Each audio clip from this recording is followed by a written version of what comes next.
EEL from Larissa honored the basketball legend and football fan by taking their number 24 shirt out of the game the day after Kobe's demise. The most shocking case is that of Indian footballer Peter Nghawng and his number 21 shirt. In 2014, the 23-year-old scored the equalizer for his team and celebrated with a somersault that went wrong and resulted in fatal damage to his spinal cord. The WTF. To lighten up the mood, let's look at some strange cases of retired numbers.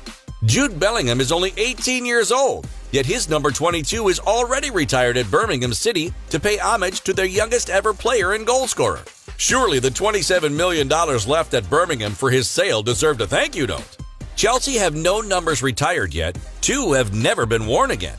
Gianfranco Zola's number 25 and John Terry's number 26 have never been reissued, which is a great way to avoid league and competition rules.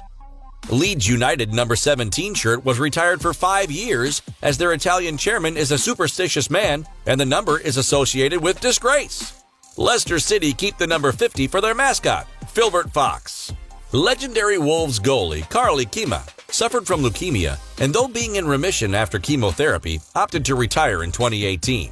This is why Rui Patricio took the number 11, a strange one for a goalkeeper, so as not to wear Ikema's number 1 out of respect. But the weirdest one is FC Nordsjælland's number 26,